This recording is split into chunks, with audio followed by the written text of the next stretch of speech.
Hello everyone, welcome to the series of videos on web programming fundamentals. In previous video, we highlighted the basics and fundamentals of cascading style sheets (CSS). In this video, we will continue working with those slides in the practical manner.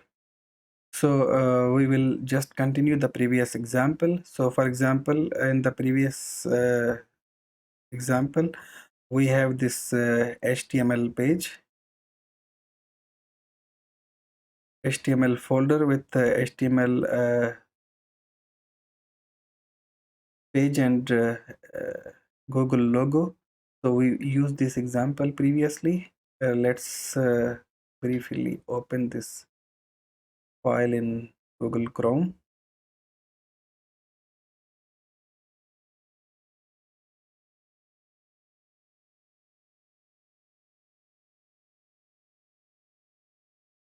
So we have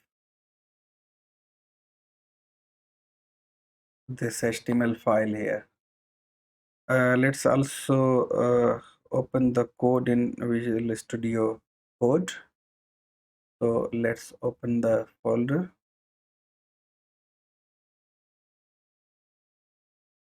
So HTML folder here.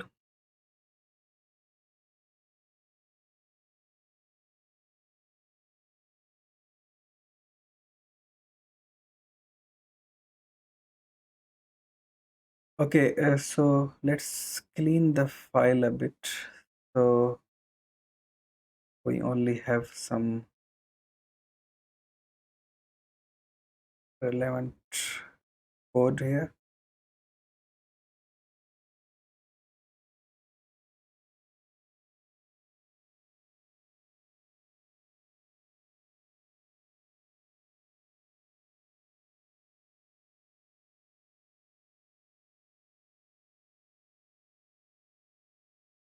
Okay, so we have the empty body here. So we will just put a few headings. For example, heading 1 here.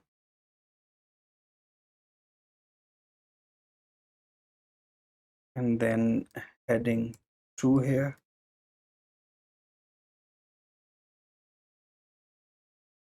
Then let's put some paragraphs here with some dummy text.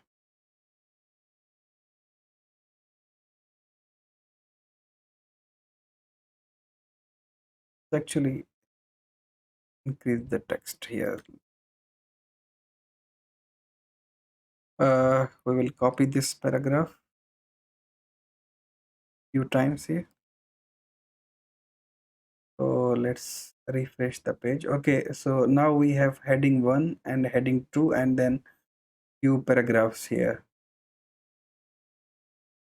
Let's also add some strong tags here. So strong,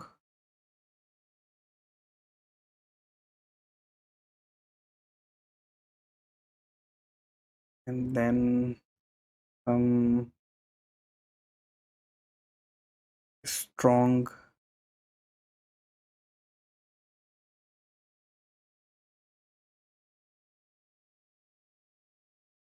and also italic.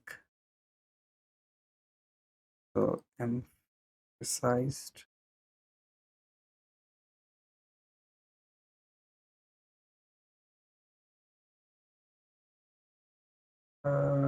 Let's also copy this into third paragraph.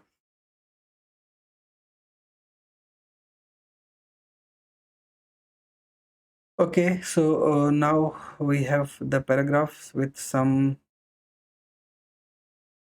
strong and italicized text. Let's say now we want to apply the CSS here. So we will first use the style property to apply the CSS inline to only this particular paragraph. And let's say select the color property as red. So let's refresh, and now we will see that only this paragraph where we have applied the style is actually have the red color. So if we wanted to apply the red color to other paragraphs, we can also do like something like style, apply the inline css here, so apply the color property as red. Now if we refresh, the second paragraph will also have the red color. We have also the possibility of using the inline internal css, so we can actually, let's say, remove the inline style, and then we can go to the head tag and then put the style tag here. So within the style tag we can use the p as the selector and then color as the property with the value red. So now because we have here, we see we have here p as the selector, so all the paragraphs in this page, including this paragraph and then the second paragraph and the third paragraph, all these paragraphs will have the color red. So let's refresh. So we see all these have the red color. We can also write the selector for h1, for example. So here we want the heading 1 also to be of color red. So for example, if we refresh the page, we see that heading 1 is also with the color red. Similarly, we can apply the red color to heading 2 also. So let's write the color property with the color red. So now if we refresh the page, heading 2 has also the color red. But as we saw previously, we can actually combine these selectors, and all these selectors will have the same color. So we can write h1 here and then comma h2 here. So the red color will be applied in this case to paragraph h1 and h2. Now we can actually safely remove this, and all these elements will have the red color property.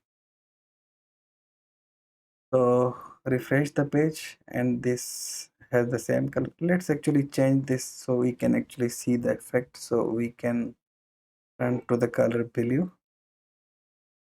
So here we have the blue color. One thing about the colors, you can see that there are some predefined colors. For example, we can have the gray color or green color, for example. So there are some predefined colors with the names, and then we can actually select any color with other things like using the hash sign, and then two letters from 00 up to FF for the RGB. So it's actually, let's say,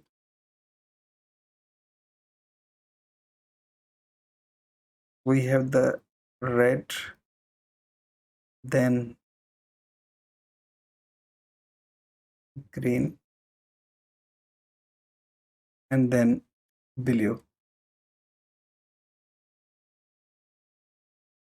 So we can also use the color value in this format, pound sign, then the value for the red, the value for the green, and the value for the blue. So let's write it. So color, pound sign, FF for the red. So we want the color to be red, and for green we want the 0, and for the blue we want the 0. So this will actually turn to the red color, as we see here.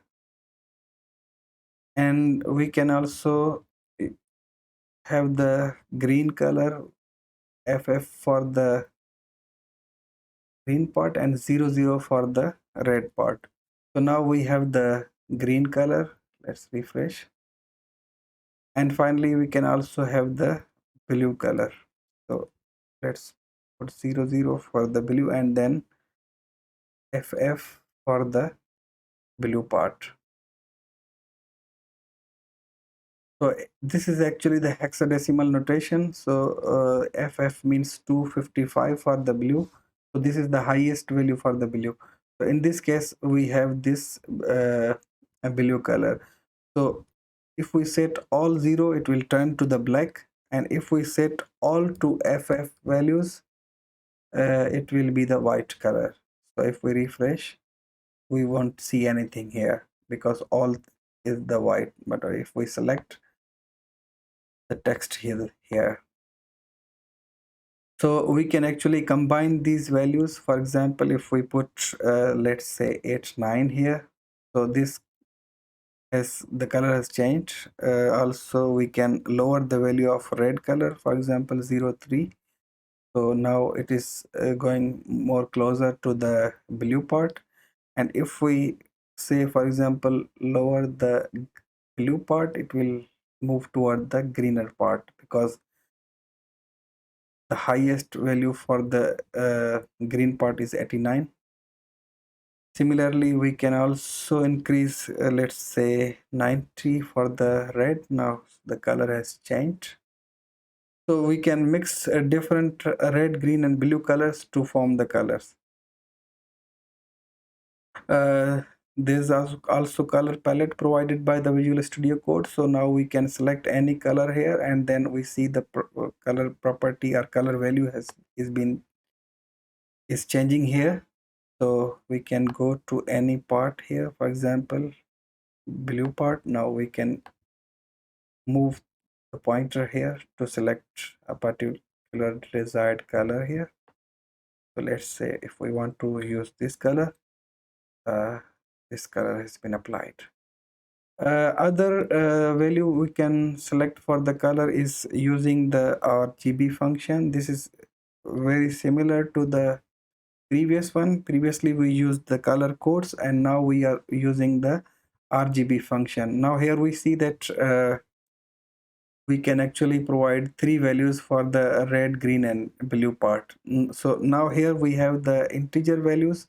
So for example 255 for the red part, and let's say 0 for the green part and 0 for the blue part. So now it will change into the red color as we see here. Let's say again, if we want the color to be green, so we can keep the red 0 for the red and 255 highest for the green. We can also have a different shade of the green, for example with 250, let's say 225 or say 125. So we can have different shades. Similarly, we can keep the 0 value for the green and then 255 for the blue. So we will have the blue color here. If we combine 255 green and blue, so we have the cyan. And similarly, if we combine 255 for the red and green and keep the blue 0, we have the yellow color here. We can also combine blue and red and keep the 0 for the green part, so we will have the pink color here. Okay, this is for the color values. So we can use RGB function or the color codes, whatever is easier you can use. Let's turn to the 3427. Let's actually select the color from here. So we have this color property. Okay, now we can move to the selectors part. So now we see we can have the list of selectors. Similarly, we can have the descendant selectors. So for example, we can apply the color to only this part, like a strong part. So any text which is in the strong can have the color. So for this we can go like this. So we can write strong here. So the color will be applied to the text which is strong.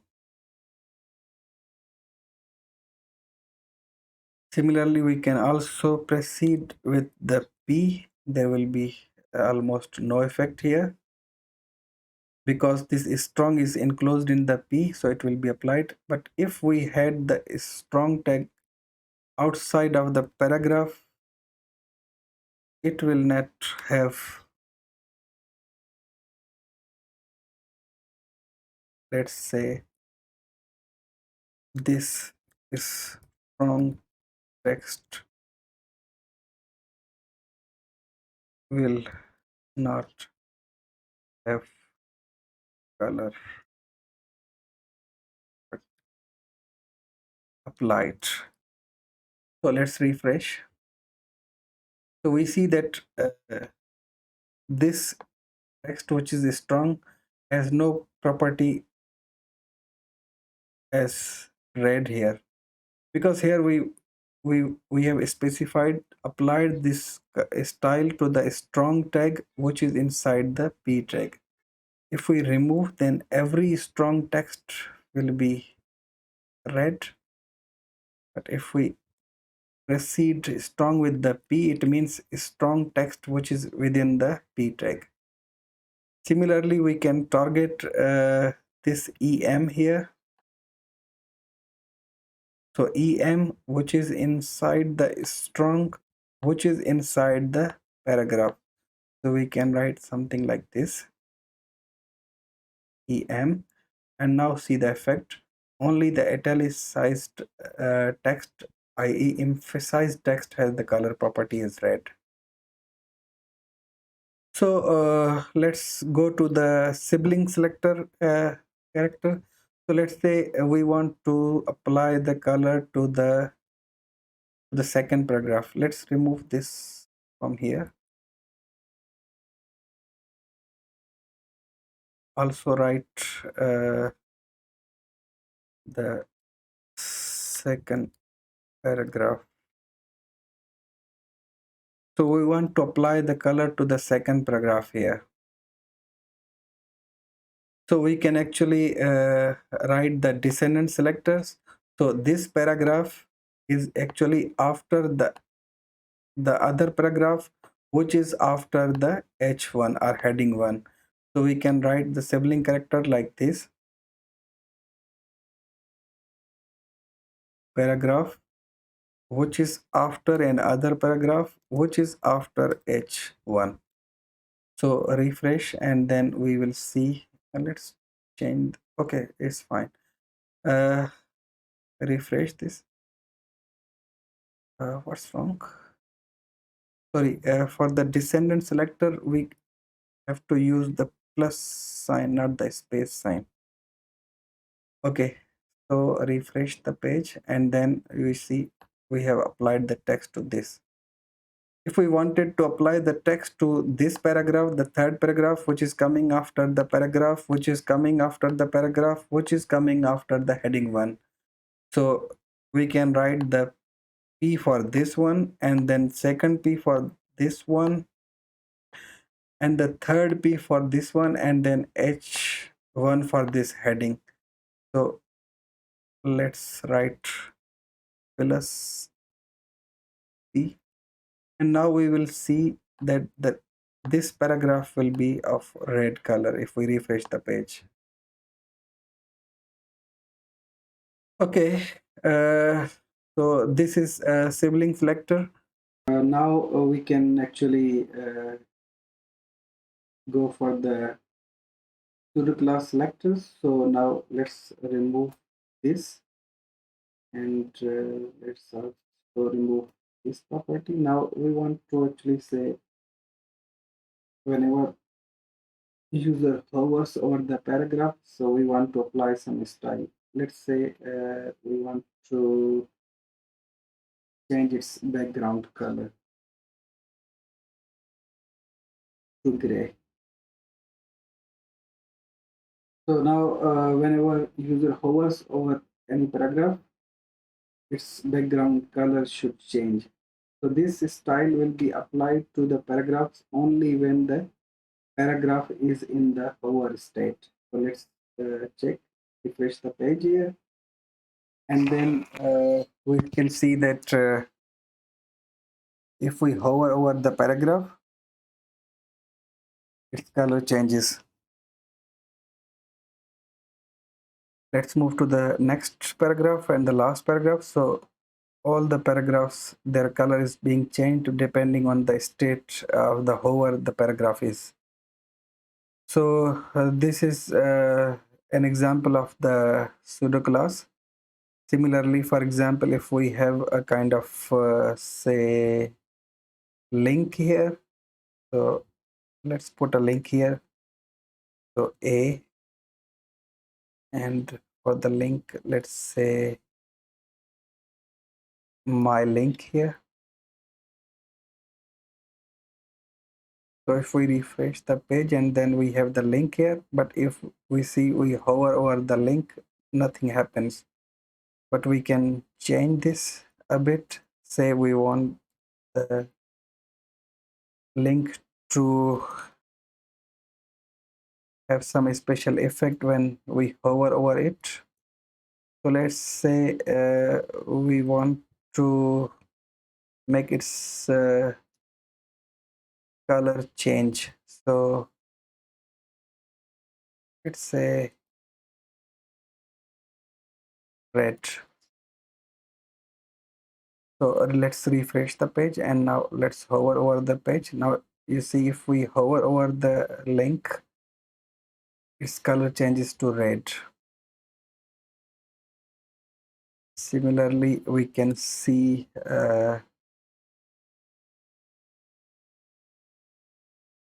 the attribute selectors now. So let's experiment with the attribute selector. So let's say we want to apply the style to the paragraphs which have the class property set. So now we have written a selector for the paragraph with that attribute class. So let's say we want these paragraphs to have the font size of 24 pixels. Now whichever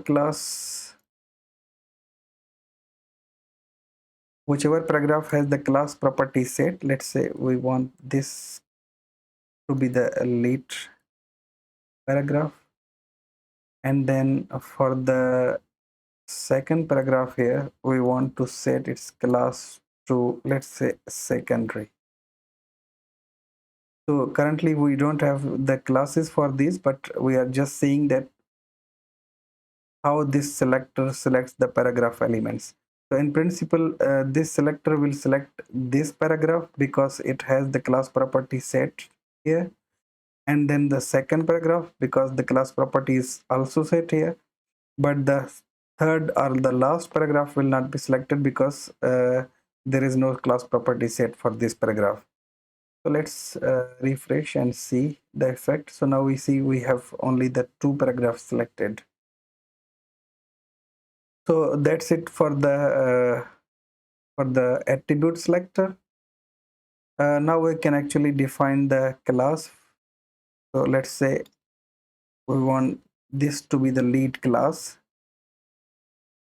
Now only this paragraph will retain the effect, and the effect are for the last paragraph, for the second paragraph will be lost because this belongs to the secondary class and this belongs to the lead class. So the lead class had font size of 24. Let's refresh the page. Now we see this paragraph does not have the font size of 24. Only this paragraph has the font size of 24. So this is the class selector. Let's say we can also define another class secondary here.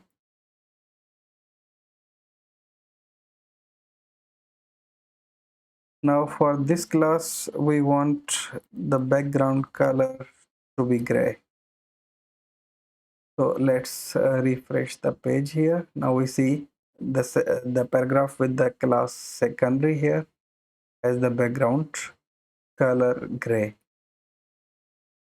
Similarly, we can also apply this class to say to heading 1 also. So if we apply the class secondary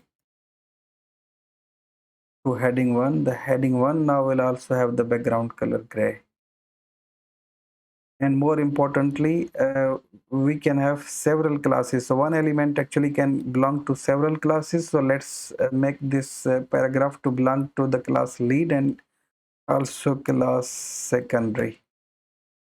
So now if we refresh the page, this paragraph has changed its background color because of the secondary paragraph.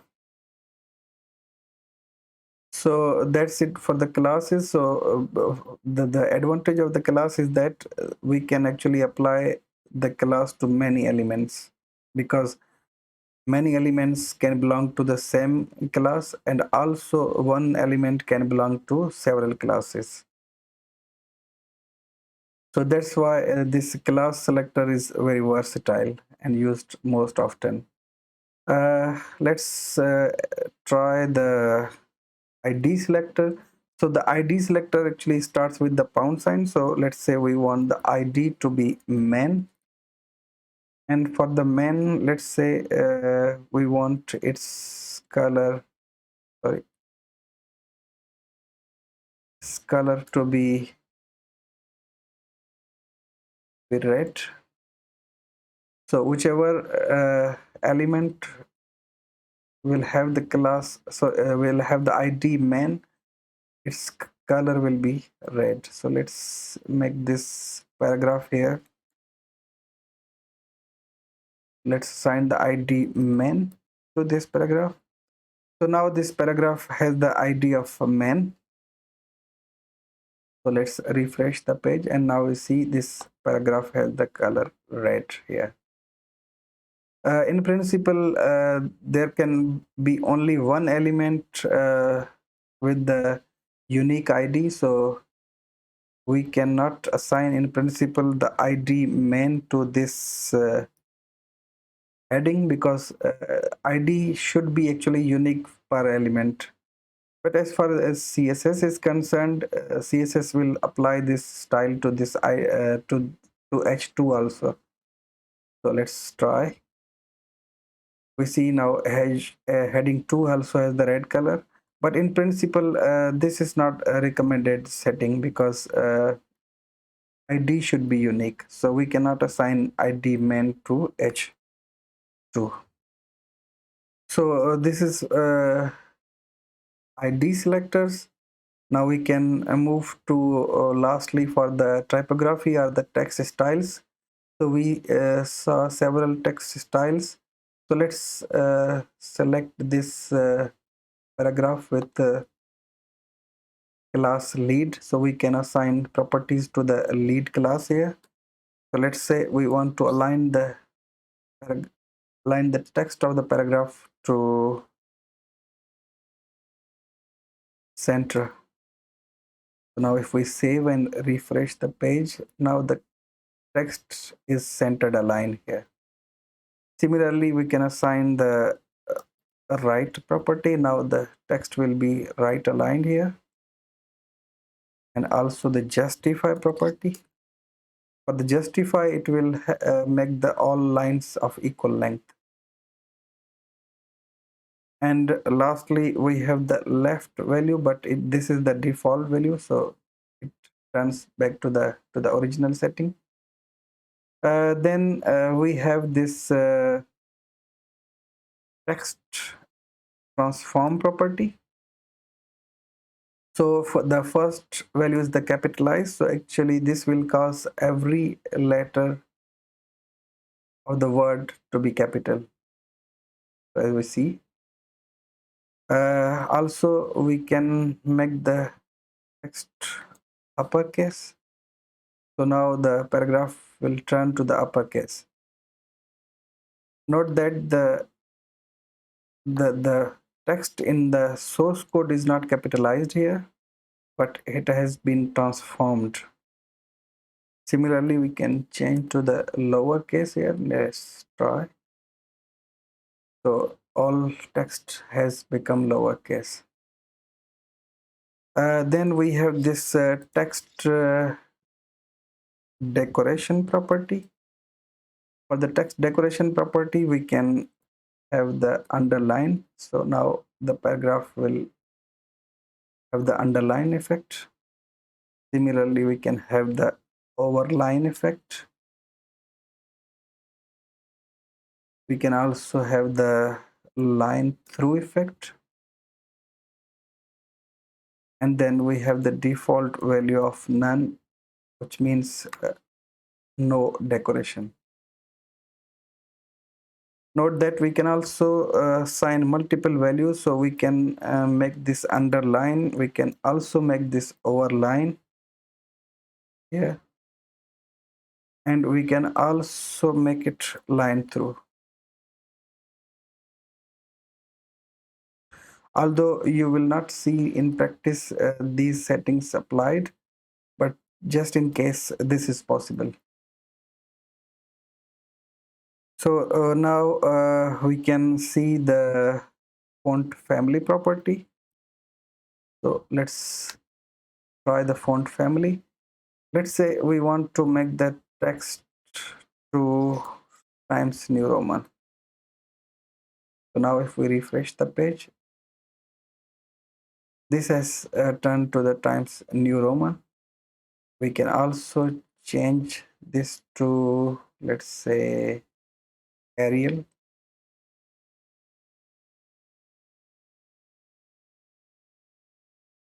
So now this has changed to Arial. Usually you will see multiple font styles. For example, here we see Vardhana. So the browser will try to find the Vardhana font, and if it cannot find, then it will find the Geneva font. If it cannot find, then it will find the Tahomate font. And finally, if it cannot find any, then it will select any sans serif font and apply it. So this is actually the priority list of the fonts we instruct the browser to select. So that's it for the typography and some basic CSS. So we can close this video now. So as always, if you have any comments, suggestions for the improvement of the videos, you can always comment and provide me the feedback. Thank you for watching, and please keep watching.